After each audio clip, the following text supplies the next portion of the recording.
그 아들들에게 복을 주시며 그들에게 이르시되 생육하고 번성하여 땅에 충만하라.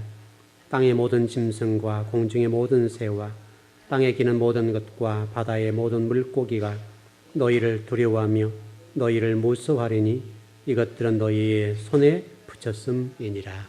아멘. 우리 지난 시간에 그 덮음이라고 하는 관점에서 좀 말씀 나누었었죠. 조금 오늘 그 부분을 좀 정리하고 좀 다른 쪽으로 나가십시다. 일단 덮는다라고 하는 것은 우리 구원과 아주 굉장히 깊은 관계가 있고요.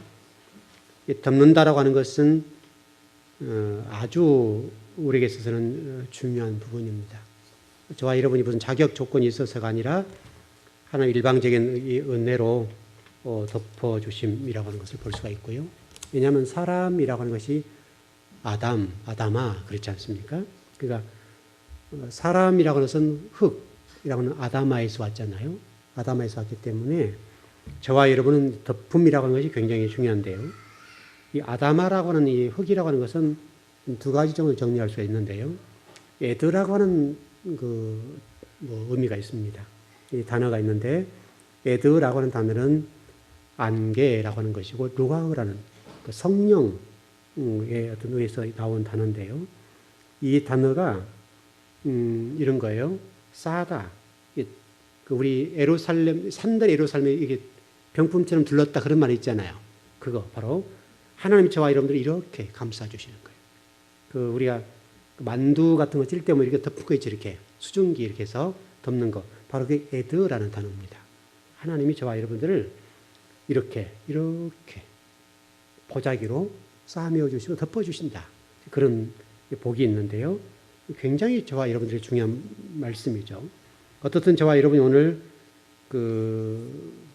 예배를 드리면서 이 덮어지는 은혜가 꼭 있었으면 좋겠습니다. 여러분의 모든 것들을 가려주는 것. 특별히 덮는다라고 하는 것은요. 이런 보혈이라는 말이 있죠. 보혈이라고 하는 이 히브리어 단어가 뭐냐면 덮는다는 말이에요. 그러니까 물이라고 하는 씻는 개념이죠. 죄를 씻는 개념이겠지만 보혈이라고 하는 피라고 하는 것은 피는 이렇게 아까 아담아라는 단어에 또 다른 단어가 이제 피라고 하는 단어가 있는데요. 이렇게 우리에게 덮어주는 거. 그게 보혈, 피라고 하는 거예요. 저와 여러분이 죄를 지었지만 하나님께서 독생 예수 그리스도를 통해서 이렇게 덮어주신 거예요. 예수 그리스도를 통해서 저희들에게 봐주시는 거. 이게 덮는다라고 하는 부분인데 히브리어는 카바드라고 하는 것이 보혈이라는 뜻입니다. 그래서 덮어준다 그런 얘기예요. 이렇게 지금 노아나 그 가족이 당시에 수많은 사람들 가운데 죽임을 당하지 않고 덮음을 당했잖아요. 그것은 아주 우리가 주목할 부분입니다. 왜냐하면 노아라고 하는 의인, 또 노아라고 하는 이제 우리 신앙의 선조를 할 수 있겠고 우리 시조가 이제 될 수 있겠는데요. 노아라는 사람을 이렇게 가만히 보시면 아마 일절 조금 공부했었는데 노아가 방주에 나와가지고 첫 번째 한 일이 뭔지 아시죠? 먼저 이제 번제를 드렸죠. 번제 드린 다음에 뭐 했어요, 여러분? 노아가 첫 번째 번제를 드린 다음에 한 일이 뭐냐면 만취 사건이에요. 만취 사건. 그러니까 포도 농사를 지어가지고 1년 동안 여러분 이제 그 방주 안에 있는 동안에는 이 술을 먹지 못했잖아요. 1년 동안 먹지 못한 그 술을 딱 나와서 아주 근하게 마셔버렸어요. 여러분 술이 지옥 가고 그런 것은 아니죠. 아니지만은 어떤 중요한 것은 여기서 지금 하나님께서 노아가 포도 농사를 해가지고 첫 번째로 술을 마셨다고 하는 것을 성경에 의도적으로 기록하신 아버지 생각이 있단 말이죠. 그러니까 이 노아의 만취 사건이라고 하는 것은 하나님이 이 만취 사건을 통해서 무엇을 의도하실까? 무엇을 말씀하실까? 특별히 노아 홍수의 결론 부분이란 말이죠. 노아 홍수 사건의 결론 부분에서 노아가 방주에 나와가지고 술에 취해서 만취했더라. 이런 결론을 맺었단 말이죠. 이것이 이제 우리가 상당하게 성경을 볼 때 아주 중요하게 봐야 될 부분이에요. 그럼 결국은 하나님이 노아를 이렇게 덮어주셨다라고 하는 것은 굉장히 큰 거예요. 왜냐하면 노아가 지금 이 덮어졌다고 하는 이 단어가 특별히 노아가 술 만취 사건을 통해서 노아의 원래 모습으로 돌아갔잖아요. 노아의 의로는 구원받을 수 없다는 거예요. 하나님의 은혜가 아니고는 노아는 구원받을 수가 없는 거예요. 그래서 이 첫 번째 노아가 방주에 나와가지고 한 일이 뭐냐면 술에 취했어요. 그래서 여기 주목할 것은 포도주라고 하는, 여러분 9장 21절 한번 보실까요? 9장 21절 한번 보시죠.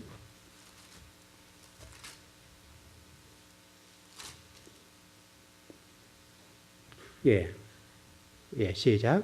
포도주를 마시고 취하여 그 장막 안에서 벌거벗은지라. 이 포도주라고 나왔는데 여기에는요, 우리 주목할 부분이 있어요. 히브리어 하라는 단어, 하. 정관사예요. 더, 영어로는 더. 그러니까 이 포도주라고 하는 것은 정관사 히브리어 하가 붙어서 하가. 히브리어 하예요. 하, 그 다음에 포도주예요. 그러니까 하라고 하는 말은 그 포도주예요. 그 포도주. 그 포도주라고 하는 것은 지금 성경이 우리에게 설명하는 게 뭐냐면 노아가 그 방주 전에도 계속적으로 마셔왔다는 거예요. 마셔왔는데 어느 적당히 여러분 그 유대인 쪽에서는 포도주를 마시게 돼 있죠. 좀씩 마시잖아요. 이게 많이 마신 것이 아니라 그쪽 지역은 지역적인 특색 때문에 그래요. 약으로 이제 막는 개념인데 그쪽은 여러분 저기 뭐죠? 일단 석회질이 많고요. 그래서 여러분 그 뭐죠? 그 뭐 무슨 그 음식점 같은 데 가보면 검은 나온 거 있죠. 뭐라 그래? 올리브 열매 있죠. 그거 하나씩 먹잖아요. 먹는데 그것이 뭐랄까요? 이 석회질을 제거하고 이 치아요. 이 유대인들이 그걸 먹지 않으면 치아가 금방 망가져 버려요. 그래서 그걸 먹고 포도주를 마시게 되어 있어요. 그래서 그 지역적으로는 그걸 먹어야 건강한 거예요. 바로 그런 측면이라 보고요. 어떻든 근데 여기서 성경이 제시하고 있는 정관사하라고 하는 히브리어가 주목할 부분이에요. 노아가 노아 홍수 전에도 이와 같이 지금 벌거벗은 상태, 정관사하라고 하는 게 더가 영어로 붙었으니까 노아가 방주 전에도 그런 벌러덩 시켜서 술에 취해서 바지를 벗어버리고 덥잖아요. 그래서 이게 지금 그 함이 그 아버지를 보았던 그 부끄러움을 늘 보았다는 거예요. 이게 지금 노아예요. 그럼 노아가 방주 전과 후가 달라지지 않았단 말이죠. 그러니까 우리 인간의 모습이 이거예요. 이 지구상에 어떤 사람도 의인은 없어요. 모두가 다 죄인이고 지옥 갈 백성이에요. 우리 창세기 4장에 나와 있는 것처럼 이 가인과 아벨 얘기에서 똑같은 얘기죠. 가인과 아벨 가운데 누구를 선택했느냐, 이거는 아버지의 주권적인 은혜, 주권적인 부분이라고 그러잖아요. 이게 주권적인 역사이기 때문에 가인을 구원하든 아벨을 구원하든 그것은 아버지 몫이에요. 여러분이 지금 이 자리에 지금 앉아 계신다고 하는 것은요, 굉장한 은혜예요. 왜냐하면 우리를 버렸으면, 선택해 주지 아니하셨으면 여기 앉아 있을 수가 없어요. 여러분이 그것을 절대로 잊으면 안 돼요. 우리 모습이나 세상에 있는 사람들은 별반 다르지 않아요. 오히려 그 사람보다 악한 부분이 우리도 있어요. 그럼에도 불구하고 하나님이 그런 저와 여러분들을 구원해 주셨어요. 바로 노아가 그 얘기예요. 노아가 지금 포도주를 먹고 그런 꼴을 보인 것. 다시 설명하면 과거 노아 홍수 전에도 수없이 그런 많은 모습을 자녀들 앞에 보였다는 거예요. 그래서 성경은 거기에서 우리 개혁성경, 개혁판에는 포도주라고 되어 있습니다만은 그 포도주. 히브리어 원어에서는 그 포도주. 그래서 다시 설명하면 노아가 방주 전에도 지속적으로 그런 일을 많이 해왔다는 거예요. 여러분 그 정도 되면 노아가 지금 어느 정도 아시겠죠? 바로 이것을 여러분 잊지 마시고, 노아가 지금 여러분 생각해 보십시오. 방주에 나왔어요. 1년 동안 짐승들과 사람들과 온갖 그 물속에 이렇게 잠겨 있었잖아요. 잠겨 있었기 때문에 부패됐대로 부패됐죠. 쉽게 설명하면 여러분 짐승들 여러분 아시죠? 예전에 그 제가 시골에 자랄 때 보면 홍수가 지면요, 돼지, 그다음에 소 이런 것들이 떠내려가요. 떠내려가다가 죽어요. 그러면 그게 어느 정도 가면 이렇게 배가 부풀러요. 그렇죠. 배가 부풀러가지고 터져요. 그게 창자가. 터져가지고 썩기 시작해요. 그러면 그 악취와 이것들이요. 그러면 그것을 먹기 위해서 이제 온갖 짐승들이 이게 다가오잖아요. 그 다음에 또 쉬라고 합니까? 그 어떤 벌레들이 침입해서 거기다가 이게 벌레들이 이렇게 막 이게 생기고 그러는데 이제 그 상태가 지금 노아가 지금 술 먹는 상태와 똑같아요. 지금 그 온 세상 속에 짐승들과 사람의 썩는 냄새가 진동했다고, 진동. 그러니까 이 도저히 밥을 먹을 수 없는, 여러분 그 장례식장에 가보시면 그 화장할 때 여러분 냄새 아시죠? 근데 그거는 또 아무것도 아니에요. 사람이 썩는 냄새예요. 그 썩는 냄새를 맡으면요, 그것은 이제 비유가 약한 분들은 견디지 못해요. 사람 썩는 냄새가 얼마나 독하게 나는지 몰라요. 그런 것들인데 지금 그런 상태, 노아가지고 발을 디딜 틈도 없이 많은 시체들이 널브러져 있는 거예요, 지금. 그리고 막 부패되고 식에서 뭐 까마귀 같은 것들이 달라들고 이런 독소에 달라들어서 이제 막 잡아먹을 거예요. 뜯어먹을 거예요. 왜냐하면 공중에 있는 새들은 살았었잖아요. 살았기 때문에 온갖 독소리, 온갖 새들이 그 짐승을 뜯어먹는단 말이죠. 그러니까 거기에 얼마나 많은 그 악취와 그 냄새로 진동하고 사람이 얼굴을 들 수 없을 만큼 심각했을 거란 말이죠. 그 상황에 노아가 과거 홍수 전에 술에 취했던 상황과 똑같은 상황입니다. 그 상황으로 지금 노아가 돌아왔어요. 1년 전 노아의 모습이 그대로예요. 그래서 제가 언제 새벽 예배 때 말씀드린 기억이 납니다. 칼빈이 얘기하기를 우리 인간은 하나님 천지를 창조하신 것보다도 사람을 변화시키는 것, 그게 훨씬 힘들다. 한 사람이 변한다고 하는 것이 얼마나 힘든가. 그래서 전보리 양성교사님 그 얘기 하셨어요. 사람이 변하는 천지가 계획할 일이다. 여러분들이 말씀을 듣고 조금씩 변화된다고 하는 것은 굉장한 일이에요. 굉장한 일. 사람은 자기의 그 본성이 있잖아요. 본성. 이게 다 차지하고 있어요. 그래서 제가 이런 식으로 표현했을 거예요. 꾸중물 표현을 많이 했었어요. 제가 여러분들에게. 꾸중물을 담아놓으면, 한나절만 담아놓으면 이게 다 침전되고 물이 맑아요. 근데 그 돼지나 이런 것도 줄 때는 나무 막대기로 쉬 저어요. 그리고 거기다가 그 겨라고 합니까? 그 쌀, 보리 이런 것들 이게 빻으면 그 겨가 나오죠. 그것들을 타서 주잖아요. 저희 시골 말은 누가라고 그랬는데, 그런 겨예요, 겨. 겨나 얘들 타가지고, 그 다음에 이제 밤 남은 거, 뭐 고구마 썩었던 거, 뭐 남은 것들 섞어가지고 돼지 주고 그렇게 하거든요. 그럼 그걸 싹 한 번만 돌리면 밑에 확 올라와요. 이게 우리 본성들이에요. 바로 그와 똑같은 거예요. 그러니까 노아가 1년 동안 마시지 못한 것들을 그리워한 나머지 실컷 마셔버렸다고. 실컷 마셨다라고 하는 것을 우리는 주목해 볼 필요가 있고요. 그만큼 사람이 변화되기 어렵고, 여기 지금 하나님이 노아 홍수 사건을 통해서 말씀하는 게 뭐냐면, 인간은 스스로 구원할 수 없다. 행위로 구원할 수 없다. 인간은 누구나 비슷하다.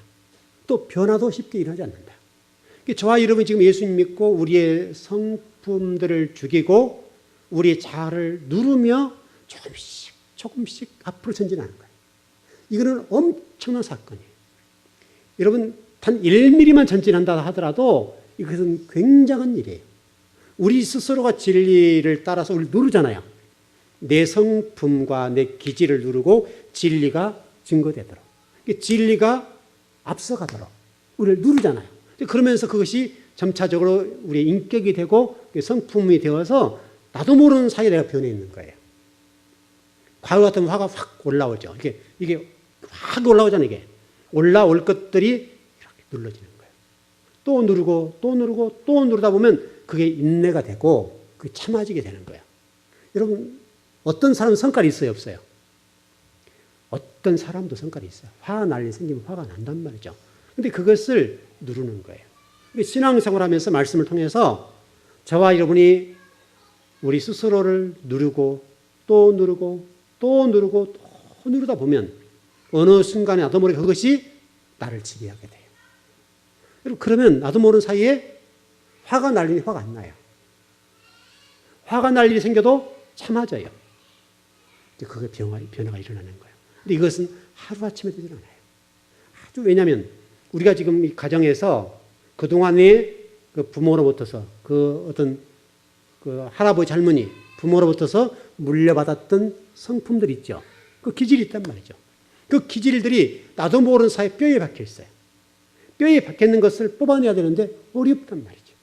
이것은 무의식 속의 어떤 세계 속에서 나에게 이렇게 박혔기 때문에 이게 힘든 거예요. 우리 성경 말씀을 금방 잊어버릴 수도 있지만은 그냥 그 가정 생활의 어떤 문화와 그 가지고 있는 어떤 기질과 성품들이 그대로 나에게 들어와가지고 나도 모르는 사이에 내가 거기 지배를 당하잖아요. 당하는 그 성품과 기질과 그 모든 문화, 그 가정의 문화, 그것이 딱 들어와 있는데 이것이 빠져나가기가 굉장히 어렵단 말이죠. 굉장히 어려워, 이건. 그래서 우리 창세기 1장 1절에 하나님의 근본 높으신 뜻과 계획. 그리고 이 창세기 1장에서 우리의 사고와 의식 구조와 생각들을 뽑아내고 그 속에 진리가 들어가서 진리가 나를 익숙히 만들어주는 이거. 그래서 하나님의 근본 높으신 뜻과 계획을 이루어가는 것. 이게 신앙생활이다. 이게 천지 창조의 목적이다. 라고 하는 것은 굉장한 메시지인 거예요. 왜냐하면 창세기부터 요한계시록 그것 하는 거니까요. 한 말씀 가지고 우리가 가지고 있는 이 자아와 내 의식세계와 사고와 생각과 성품과 기질들을 진리 말씀으로 부시는 거예요. 부시면 아프잖아요. 아프기 때문에 쉽지 않단 말이죠. 견디기 어려운 거예요. 그래서 뛰쳐나가는 거예요. 근데 이렇게 하면 성공 못해요. 이렇게 되면 하나님의 사람이 안 돼버리는 거예요. 그래서 여러분들은 어떤 상황에 있다 할지라도 진리로 여러분들 다스리셔야 돼요. 진리로 다스리시고 또 다스리시고 또 다스리시고 그런 거예요. 그렇게 되면 내가 성장이 되는 거예요. 저에게 좀 같이 이제 성도와 일을 해보면 이제 그분들의 기질들을 보잖아요. 기질들을 보는데 우리 성도들 제가 이제 일부러 이렇게 같이 일하면서 한번 해보시라고 이제 이렇게 하거든요. 한집사람한테 제가 자꾸 그 얘기 많이 하거든요. 많이 하는 편인데 근데 이게요 잘 안 돼요. 왜냐하면 저는 이제 어떤 일을 하면서 이제 제가 안 끼어도 제가 거기 없어도 일이 진행될 수 있을 만큼의 어떤 성도를 만들어 놓고 싶은 거예요. 그러면 제가 없어도 제 생각을 알 거 아니에요. 제 생각을 알 거니까 이렇게 했으면 좋겠다라고 하는 거예요. 근데 이게 안 변하면 어려운 거예요. 아마 우리 순철 형제 앞에 있는데 제가 그때 그 월상 예배 드리러 갔다 왔는데 그날 한 집사님한테 그 앞에 왁구 있죠? 그 문 만들어 왁구를 좀 한 집사님 이렇게 맞춰 놓으라고 이제 끼워 놓으라고 했어요. 갔다 왔는데 그게 잘 안 됐어요. 그래서 순철 형제도 같이 쳐다보고 있고 한 집사님도 그 아마 애를 먹었을 거예요. 왜냐하면 이 간격을 맞춰서 집어넣기 어려워요. 문 만들기 굉장히 힘들어요, 이거요. 문짝을 왁구 안에 집어넣는다는 게 굉장히 어려운 겁니다, 이게. 쉽지 않은 거예요. 근데 한 집사님 제가 2시 가까이 될 때까지 왔는데 왁구를 맞춰놨는데 잘 안 들어가는 거예요. 그러니까 이게 쳐져 있는 이거를 잡아줘야 힘을 받잖아요. 그래서 제가 가서 이렇게 보니까 이걸 어떻게 했으면 좋겠는가 생각을 해보는 거죠. 이게 안 들어간다는 거예요. 망치를 막 치고 이렇게 나무에 망치를 쳤는데 절반 정도 걸쳐서 안 들어가는 거예요. 그래서 순철 형제한테 이걸 빼자. 빼가지고 조금 위를 좀 이렇게 잘라내고 살짝 다듬어서 그 대신 이거를 오른쪽으로 그래서 옮기자. 해서 한 이 정도 옮겼을게요. 이 정도. 이 정도 옮기고 살짝 이 정도를 살짝 위를 좀 이렇게 살짝 끌로 살짝 파냈어요. 그렇게 하고 집사님한테 한번 넣어보자고 해서 딱 넣었는데 들어가는 거예요. 그러니까 이게 생각의 변화. 저는 우리 한 집사님이 그것까지 보기를 원하는 거예요. 그걸 봐서 조금 이제 그것을 융통성 있게 일을 처리하면 참 좋겠다. 왜냐면 한 집사님이 저를 가장 많이 돕잖아요. 우리 순철이도 마찬가지지만 가장 잘 도와주시기 때문에 또 기술도 있고 손재주도 있고 하니까 저를 능가한다면 좀 묘한데 이상한데 한 집사님 기술적인 측면은 훨씬 많이 배웠잖아요. 저는 배운 적이 없잖아요. 근데 이 응용력이나 지혜의 문제에 있어서는 그게 잘 안 따라오니까 제가 조금 마음이 좀 그래요. 왜냐하면 한 집사님을 저 이상으로 키우고 싶거든요. 키워서 그분이 그걸 통해서 사업도 하고 어떻든 돈벌이도 되고 또 하나님 교회 돕고 이런 사람 되기를 원하는데 제가 없으면 일이 잘 안 되는 거예요. 그래서 이제 그렇다고 한 집사님 핀잔을 줄 수 없잖아요. 그러니까 집사님이 제가 옥상에서 이제 또 이렇게 하고 내려오셨는데 제가 한 순찰이 저걸 끼워놨거든요. 끼워놓으니까 목사님 들어갔네요 이러는 거예요. 우리 생각의 변화라는 것이 굉장히 어려워요. 어떻든 한 집사님이 좀 이렇게 어떤 그런 면에 소극적이잖아요. 좀 적극적으로 일을 처리해주고 어떤 능동적으로 일을 처리해주고 제가 없어도 일들을 처리할 때 이랬으면 좋겠다라고 딱 제 마음에 들어서 일을 해놔서는 참 좋단 말이죠. 그래서 늘 제가 집사님 맡기는 거예요. 집사님 해보라고 자꾸 제가 맡겨요. 그럼 겁을 내요. 왜냐하면 그게 뭐냐면 한 집사님이 굉장히 장점을 많이 가지고 있는데 그게 단점인 거예요. 왜냐하면 그게 자란 환경의 문제예요. 왜냐하면 몸이 좀 불편하시잖아요. 몸이 불편하시기 때문에 제가 이해해요. 몸이 불편하기 때문에 항상 자기를 방어할 수 있는 그런 소극적인 성품들이 자라났단 말이죠. 가정 안에서도 그랬고 그래서 제가 그게 너무너무 안타까운 거예요. 얼마나 저를 많이 도우고 교회를 위해서 많이 일을 쓰기 때문에 어떻게 하면 우리 한 집사람 도울까. 제 생각이 어떻게 하면 저분을 도와서 저분이 인생을 살아가는데 유익한 인생을 살아갈까. 늘 제가 이제 걱정을 많이 하는 거예요. 누구보다 걱정을 많이 하는 상황이잖아요. 제가 생각하면 가슴도 아프고 어떤 목회자 입장과 어떤 형 입장, 남자이니까 형의 입장 또는 어떤 아버지 입장 그런 입장으로 바라보기 때문에 그런 일들을 처리할 때에 어떤 능동적으로 생각을 하고 또 좀 어떤 일들을 잘 추진해 나가면 참 좋겠다. 이런 생각을 많이 해요. 그런데 그런 부분이 좀 이렇게 자라온 환경과 또 몸에 불편하신 이런 부분 때문에 잘 안 될 때요. 너무 내가 막 마음이 아파요. 어떤 일을 이렇게 좀 돈벌이 되는 일을 좀 시키고 싶어도 그런 일이 제가 꼭 가서 집사님 이거 이렇게 해야 돼요. 이래 일이 좀 진행되니까 그게 자라온 환경이란 말이죠. 이게 안 뽑히는 거예요. 이번에 또 배우셨잖아요. 배우셨는데 불구하고 그런 것들이 잘 안 되니까 너무 목사는 속이 상하는 거예요. 속이 상해요. 왜냐하면 그분이 여러분 자라온 환경이 그러시겠잖아요. 몸이 불편하지 또 모든 사람이 늘 바라보지 늘 소극적인 부분이 있었지 하니까 나도 모르는 사이에 그렇게 된 거예요. 그래서 너무너무 안타까운 거예요. 그걸 좀 벗어나게 하기 위해서 집사님 해보라고. 집사님 한번 해보세요. 해봐. 자꾸 얘기를 하거든요. 제가 개입하지 않고 일을 해보라고 자꾸 하는 거예요. 그러면 이게 잘 안 될 때 너무 이 목사로서 이게 가슴속이 아파요. 지금 집사님 안 계셔서 또 영상 보실지 모르겠는데 안 계시 말씀드리지만 그만큼 우리가요. 이 가정 속에 자랐던 어떤 사고 의식 구조가 내 뼈에 박혔다고 하는 것은요. 그렇게 힘든 거예요. 잘 안 변한단 말이죠. 그럼 한 집사님이 어떤 일을 적극적으로 해보면요. 저한테 가끔 그게 많이 들어오잖아요. 그러면 그런 일들을 좀 시켜서 돈벌이가 될 수 있도록 좀 해보고 싶은데 그게 좀 잘 안 되는 거예요.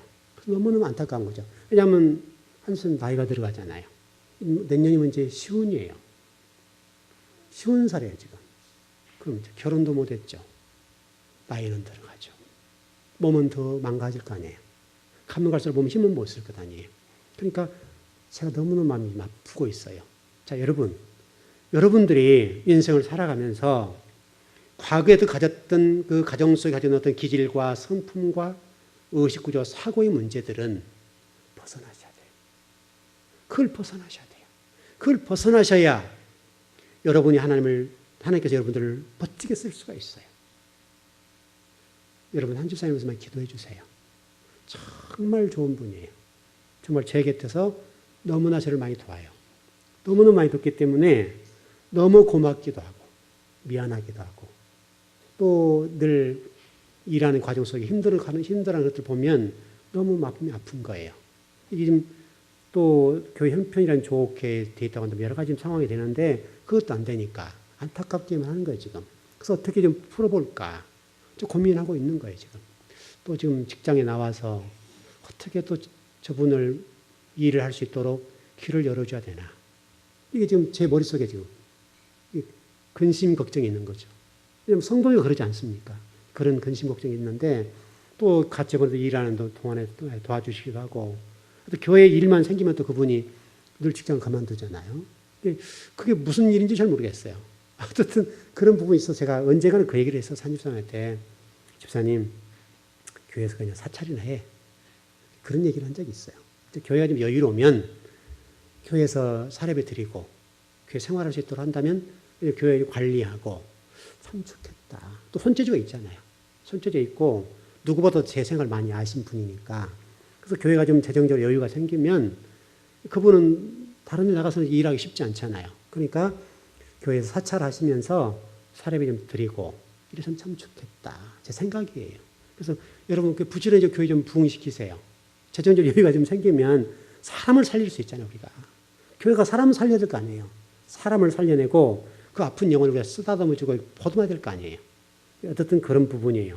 그런 부분이어서 교회가 좀 형편이 좀 풀리면 제 생각은 한 집사님을 교회를 어떤 관리하는 쪽에 좀 일을 시켜서 뭐 관리할 것도 많지는 않지만 어쨌든 교회가 좀 그렇게 할 수 있는 여건이 된다면 얼마나 좋아요. 그러면 사람도 살려내고 또 교회가 유익한 일을 하지 않겠나 이런 생각들이죠.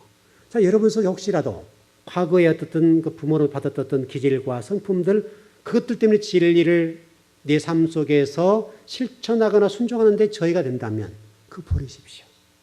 그거 버리셔야 돼요. 내가 가지고 있는 과거 어떤 것들이 나를 지배하는 것이 완전하지 않아요. 어떤 사람도 완벽할 수가 없어요. 진리의 말씀만이 완벽해요. 그러니까 여러분과 제가 이 노아를 보면서 노아가 방주에 나와서 했던 이 행동을 보면 그만큼 우리 사람들이 자신이 가지고 있었던 사고와 의식구조, 세계관들을 고친다고 하는 것이 얼마나 어려운 것인가. 그것을 여러분 깨닫고 여러분들을 좀 진리 말씀으로 다독이고 진리 말씀 붙잡고 힘들지만 나가보시라고요. 나가보다 보면 길이 열릴 거예요. 나가다 보면 내가 변할 거예요. 나가다 보면 회복이 될 거예요. 제가 언젠가 한번 그런 얘기를 한 적이 있는데요. 제가 그 성품적으로 좀 내성적이잖아요. 내성적인 성품인데 그러다 보니까 제가 이렇게 여러분하고 해서 이제 설교하는 입장이고 성경 가르치는 입장에 이렇게 좀 1시간 동안 설교를 하잖아요. 근데 막힘없이 말을 하는데 집에 있으거나 뭐 형제간들 모이면 제가 한마디 안 해요. 얘기를 안 해요. 뭐 이렇게 색깔이 다르고 가치관이 다르기 때문에 그런 부분도 있고요. 집에서도 별로 얘기를 안 하는 편이에요. 왜냐하면 원래 성품이 그래요. 근데 그것을 제가 얼마나 많은 부단 노력을 가지고 고쳤는지 몰라요. 왜냐하면 목회자가 말을 못하면 안 되잖아요. 그래서 여러분, 제가 신학교 시절에요. 삼각산을 참 많이 다녔어요. 삼각산 많이 다녔는데 담력을 키우는 측면을 다니고 밤에도 학교 갔다 밤에 가서 삼각산에서 여러분 그 민족 기도하는 장소 있죠. 혹시 아시는지 모르겠네요. 민족 구분을 위해서 기도하는 장소가 있어요. 삼각산 가보면. 그래서 지금도 밤에 가면 지금도 그 기도예요. 그래서 많은 신학생들과 많은 성들이 거기서 올라와서 나라 민족을 위해서 기도하는 터가 있어요. 그 장소. 그런 데 가서 이제 기도하고 낮에도 가서 제가 삼각산 올라가지고 많이 기도하고요. 거기서 기도도 하고 설교도 하고요. 왜? 들어줄 대상이 없지만은 제 성격적으로, 제 기질적으로 또 부끄럼도 많이 타고 내성적인 성품이니까 말을 잘 안 한단 말이에요, 제가.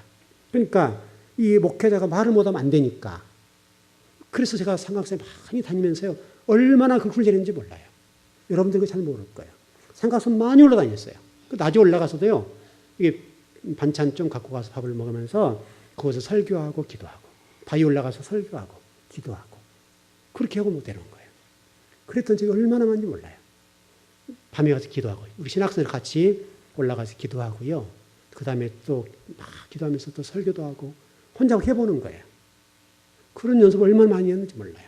그래서 제가 이만큼 된 거죠. 물론 제가 세월이라고는 있죠. 목사로 살아온 세월이 있기 때문에 설교자로 서서 갑니다만은 그러나 처음에 제가 설교자가 되기까지 그 과정은 눈물겨울 정도로 엄청난 노력을 한 거예요.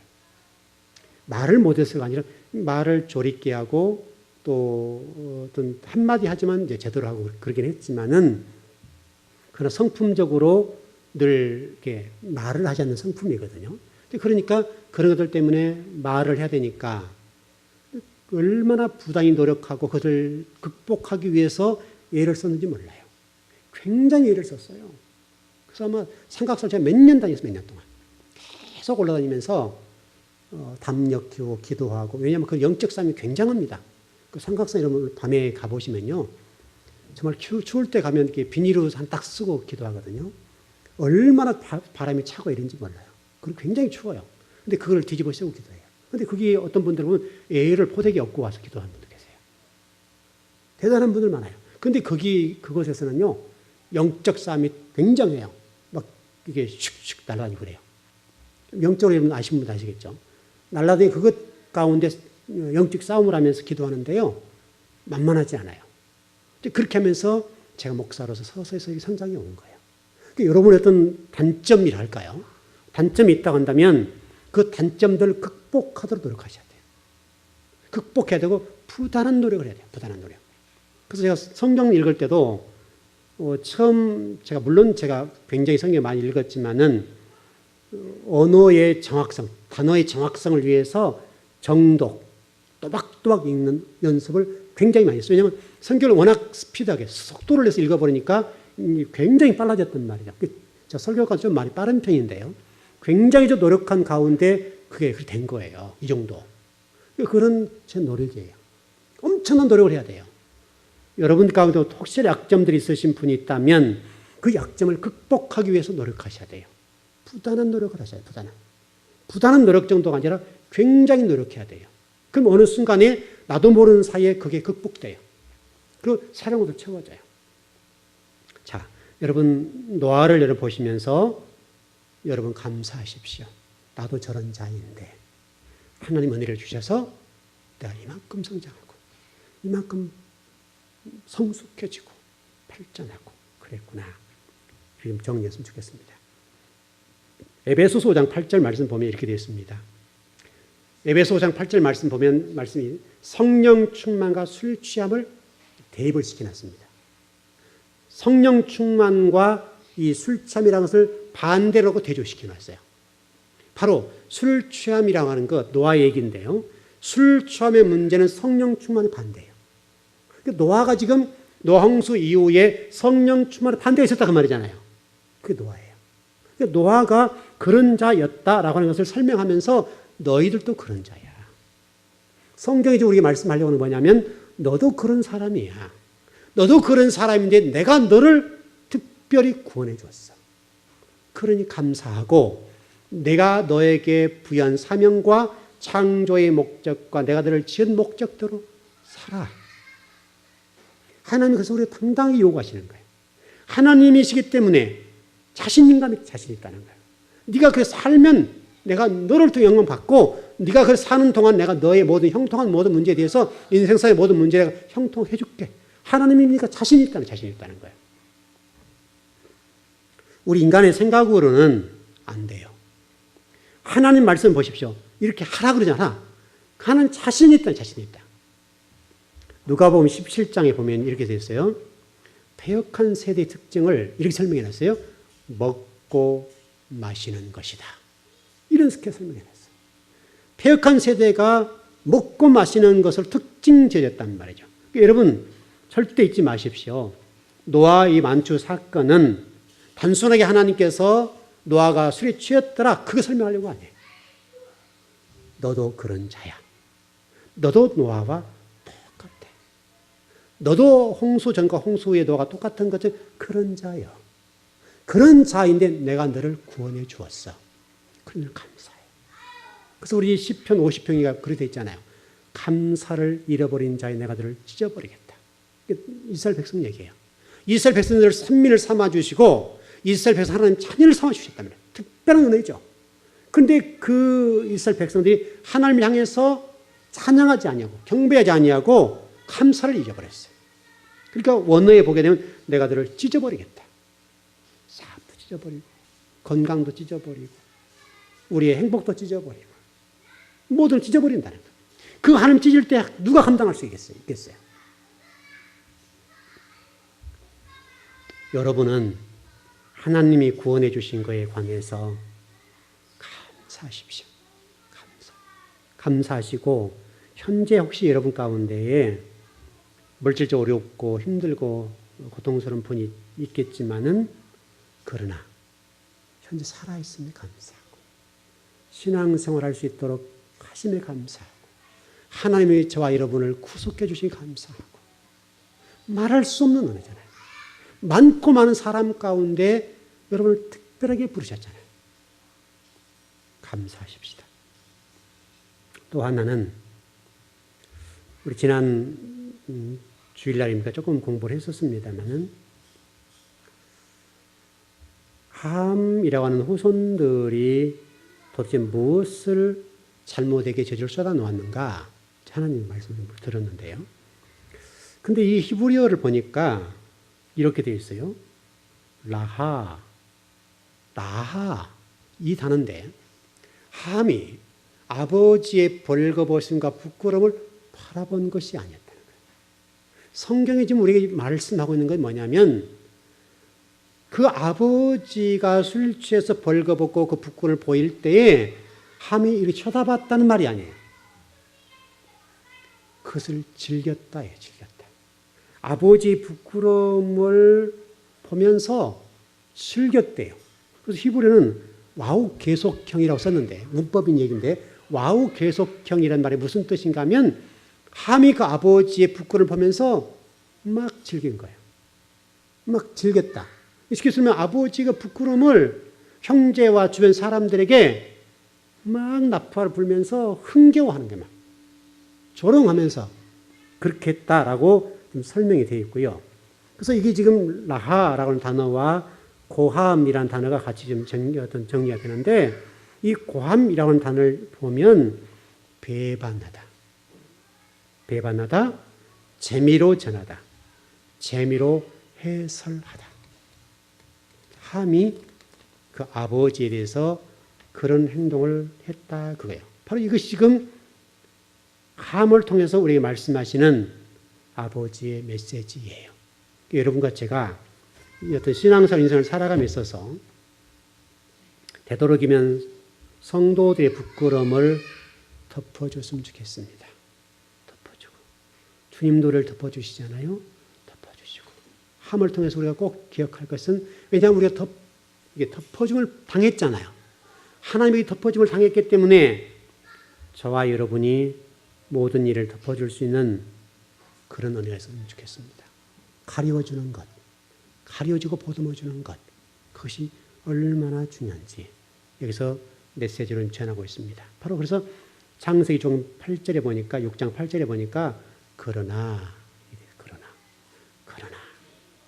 하나님의 은혜를 입은 노아의 식구들을 내가 덮어줬다. 쉽게 설명하면 하나님의 아들들 또 세상의 딸들과 결혼해서 하나님과 결혼 애곡의 문제로 인해서 200억에 300억 인구들을 지옥 백성으로 삼아버렸는데 그러나 노아는 하나님 은혜로 이렇게 덮어줬다. 바로 우리가 그런 사람들이에요. 저와 여러분이 그런 사람들이에요. 하나님이 그런 내용들이 성경에 많이 나옵니다. 덮어주었다. 가리워주었다. 똑같은 단어예요. 여러분 창세기 3장 15절인가요? 가죽옷으로 어떻게 됐습니까? 부끄러움을 가려줬다. 똑같은 얘기예요. 그 아담과 하와에게 부끄러운 모습들을 어린 양을 잡아서 가죽옷으로 가려줬다. 가렸단 말인데 그게 덮어줬다는 말이에요. 덮어줬다. 그게 바로 십자가, 보혈. 그것을 설명하고 있다라고 지금 볼 수 있습니다. 그렇게 좀 정리를 하셨으면 좋을 것 같고요.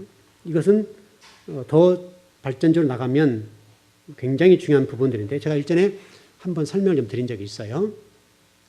언약궤 설명 좀 드린 적 있죠? 언약궤 안에 뭐가 들었다고 그랬어요? 아론의 쌍난 지팡이,